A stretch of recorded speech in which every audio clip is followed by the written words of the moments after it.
One. Audience. Speaker. Okay, my name is Kelsey, and today I want to talk to you about Minamata disease. Minamata is a town off the west coast of Japan, and you're probably wondering what that has to do with the disease. Well, Chiso is a chemical company and a huge economic support for this town. And for over 30 years, they were dumping their mercury water waste into the local waterways, which eventually led to high concentrations of mercury in all the water and the Minamata Bay and their food supply. So they first started seeing cats dancing. They called it dancing. They would do weird things and then jump into the ocean to their death, which was weird. And then they started noticing people having issues. The first officially accepted case of Minamata disease was in 1956. It was a young girl who was suffering from neurological disorders. She was losing her ability to talk.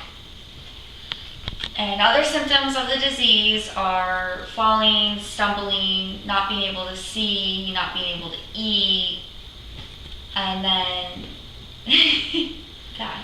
And then birth defects from the women who ate high concentrations of mercury, the pollution.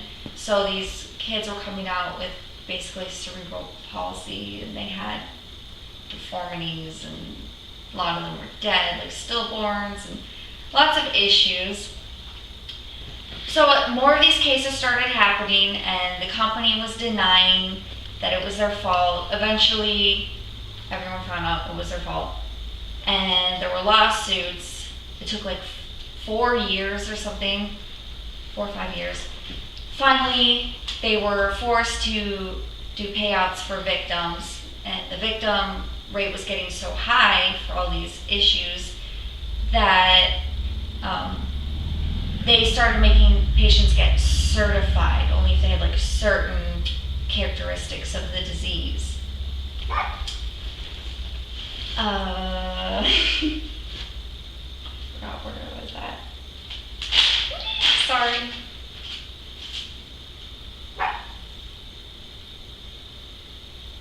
Okay.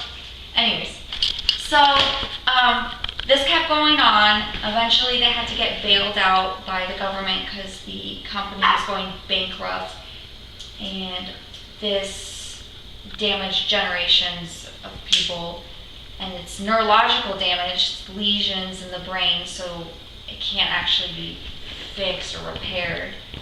Eventually, this was back in the 50s. Eventually, in 1977, the Japanese government finally decided that they should do something about it and began cleaning up the mercury out of the mud and all this stuff. It took 14 years and was about $350 million to complete.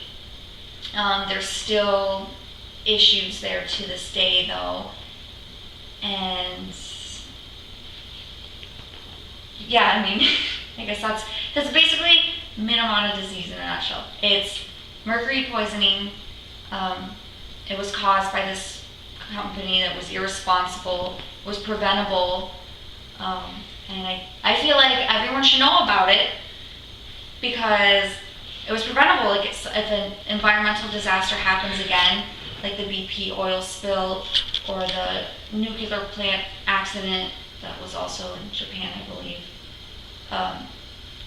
Those things are preventable, and if people act quickly enough, not let it go by for 30 years, these kind of accidents won't happen and people won't be damaged.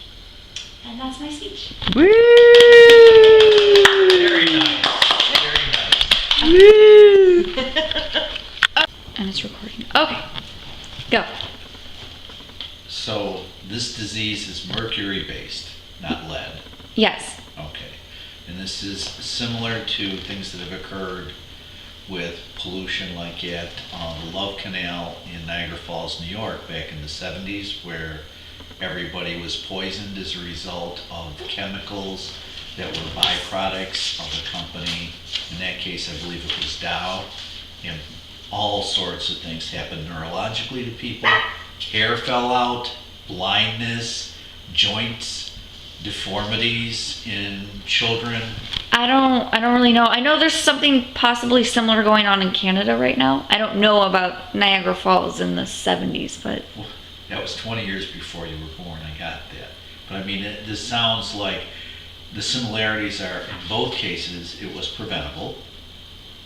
In both cases, it was something that a company, in the case of Niagara Falls, it was Dow Chemicals did, and they put it into the water, and the end result was people became very ill. It wasn't very treatable. yeah. Okay. Well, I didn't put this in the speech because I didn't know really where to put it, but there was a scientist who was doing studies to find out. There was a scientist that was doing studies to find out if that was really the cause of all these mysterious illnesses, and he was treating it in cats to find out that was his test subject, and he found out that that's what it was. And when he told the public health department, they were just kind of like, oh, okay. And then he did other studies with other people in the actual factory, and he told them, and he was told by everyone basically to shut up and not talk about it, because that was like their big company, like their kind of like pride and joy at the time. It was like post-war and all this stuff going on. And they went basically bankrupt because so many people sued them. Yeah, Stepped so- in and backed them up. Yeah, the government and everyone kind of turned a blind eye, and then eventually so many people sued them. And so then the government had to bail them out because they were going to either shut down, or they were going to shut down. They couldn't afford to pay all these compensations, these payouts. You know, it's very similar. There was a movie made called Silkwood about a woman who worked in the radiation in the nuclear energy industry, who found out that people were being poisoned at work by radiation.